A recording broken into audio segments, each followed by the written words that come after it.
15 წლის მოზარდის მდგომარეობა ამ დროისთვის მძიმე რჩება. ის სამედიცინო მკურნალობას გორის ქალაქის საავადმყოფოში გადის. შემთხვევა გუშინ საღამოს გორში სტალინის ქუჩაზე კაფე მერცხალთან მოხდა, სადაც გოგონა ერთ-ერთმა მეზობელმა უგონო მდგომარეობაში იპოვა.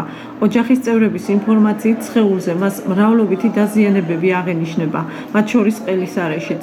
ექიმების ინფორმაციით პაციენტი ამ დრომდე უკონტაქტოა.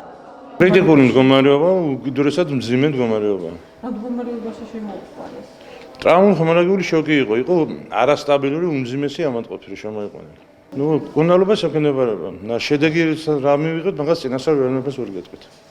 ვიღაცა ბიჭი ყარებია და ეჭობენ. დაზიანებები აქვს სულ წელქვევით, სულ არის მოტეხილი, ერთი 8 მოტეხილობა აქვს შულო, 8 მაინც.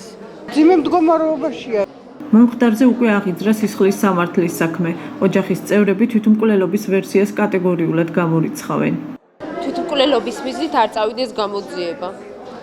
იძახია, რომ თვითმკვლელობაა, მაგრამ არ არის ეს თვითმკვლელობა. ბავშვს ისეთი დაზიანებები აქვს, რომ არ არის თვითმკვლელობა. მაგ მხრივ არის წასული თვითმკვლელობის მხრივ, მაგრამ არ არის თვითმკვლელობა. ამ დრომდე კრიტიკულია, კი.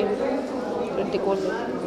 ექიმებს პაციენტის მდგომარეობის გაუმჯობესებაზე ამ ეტაპზე საუბარი უჭირთ და არ გამორიცხავენ, რომ უახლოეს საათებში მოზარდის თბილისში გადაყვანა გახდეს აუცილებელი.